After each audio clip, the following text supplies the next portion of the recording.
Hello everyone, this is King and welcome back to my video. Today I'll be showing you where to find the Antol Queen Shell and Antol Queen Compound Eye, as well as Antol Leg Chitin and Antol Jaws. Now Xenoblade 3 is still a relatively new game, but right now where we are, things are being more updated than before. When I first started playing the game, you couldn't find any materials whatsoever, so it was just near impossible. But now at least it tells you the location, or at least for the most part it can tell you the location if you just Google it for like a wiki or something like that. So the information field is definitely being more updated. It's getting there. It's where we don't have the lack of resources like we did when we first started playing, but still this can still be helpful to most players who just want a quick and easy visual way, especially when they don't know some of the locations. So hopefully this is helpful. I'll try to keep it spoiler free, but be warned, it's pretty much late into the game now, so just consider this your warning. Feel free to leave a comment on what other Xenoblade 3 videos you would like to see as well, and be sure to follow me for other Xenoblade 3 related content, or just check out my Let's Play, which is included in the description below. Now let's get started. For the Queen Shell and Compound Eye, this one I only found whenever I was fighting this guy here.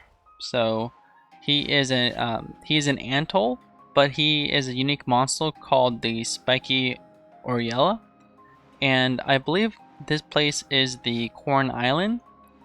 So it is one of the two islands you see whenever you're playing the main story. You're gonna have to go to Corn Island anyways. You're gonna get like this little Corn Island Camp Rest spot, and then you'll also get this one over here, so you can pretty much find these guys pretty soon. You'll probably be level 45, 50 when you get to this point of the main story, but these guys are level 66, 65, I believe, something like that. You can probably kill them relatively easy, but for the queen materials, for the Antol queen materials, these are the only two. This is the only mob that I could find them off of. I'm pretty sure if you find other queen Antols, I'm sure they'll drop that as well. But as long as they don't have the word queen in their prefix, then they will drop the other items, which are the Antol leg chitins and the Antol jaws. So I'll show you what Antols look like first, but before I do that, let me show you all the locations you can actually find Antols and how to get there. So this is the Antol pit here. This is where you can find the unique monsters, Spiky Oriella. You can get the queen Antol materials here. There's a bunch of Antols over here as well. You can kill them for other Antol materials. The other location here is in the center island here. These folks are level 77 around there. You can get there by going to this side of the island and then just climbing up this climbable wall here. Once you get to this point, you'll go up this little stair here, and then you'll climb over here, and you go over here to this little platform. You'll have to go through this little pillar thing. It's not a pillar thing, but it's like a tight rope. Then as soon as you get here, you want to head east, and there's a little cave right here. You'll see as soon as you face eastward. You go up here, you'll climb up this climbable wall, and as soon as you get on top of the mountain here, come to the very edge of this pillar, or of this mountain here, and you'll see another unique monster, which is called the Fly Swatter Kamado. He is level 77, but he drops regular Antol materials, so these aren't the queen Antol materials. And just be sure you go all the way to the edge. You won't see him initially, you have to go to the edge. He pops off the ground and you'll spawn him that way. That is the same way for the Corn Island Antols. You'll have to go all the way down by going to these climbable walls here, like 1 and 2.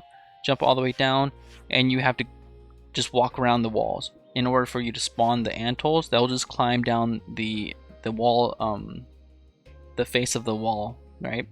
So the unique monsters will be here. There's an elite monster over here, and another elite monster over here, and a few others who are just roaming around. This is literally called the Antol pit. There are two other locations. One is down here in the Cascade Crossroad. What will happen is we'll just figure out how to get to this purple poison cesspool over here. It is actually pretty hard to get here. You have to go through a few rocks, and it's a bit of a charade. It's pretty silly. Like for me, I had to go to here and then all the way to this point, jump down the waterfall, jump on this little thing here, and then jump over here to be able to get here. It's so stupid. But what you'll see is the Brog variants and the Arachno family, the little tiny baby Arachnos. You'll see a bunch of pillars over here. Just walk around the pillars and then they will come down from the pillars. They're all elite monsters. I believe they're level... I don't actually remember what level they are, but there's 2 total. So this is one of the more inconvenient spots, but they'll definitely drop the Antol materials, not the Queen materials, but just the regular Antols. Another location here is the Searing Strand location. It is on the wiki. They reference Malevolent, whatever this hollow, and this is what they're referencing here. They said southwest. They're correct. It's all right here. It's literally southwest, like the wiki says. If you go from this point, just hug the wall until you go to this quarter here. There's going to be a bunch of Antols. They're actually all Antols. They look like Arachnos, but they're not. They're just very tiny Antols. So they should all drop the Antol materials here. If you go along the walls, they'll literally jump down from the ceiling. You can kill them that way. But they're only on this little L-looking platform here. Once you go past this point, they don't spawn anymore. So you want to stay right here. What you can do is just walk over here. And once you're done, walk back and they all should spawn. They just take a while to spawn, but just going across, like skimming across the wall will trigger them.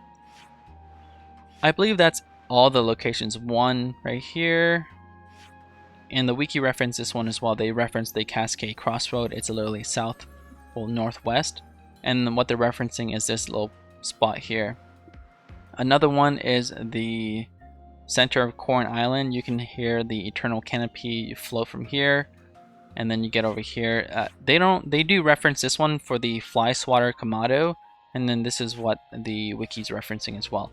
For the Antol pit, they don't really reference that. I kind of came across this when I was playing the game anyways during my Let's Play, and I remember getting murked, and I just never forgot about it. But this is the only place that I was able to get the Queen Antol material, so this should be helpful to a lot of people who are actually looking for most of this stuff. So they do drop a lot of stuff. Honestly, it's pretty nice.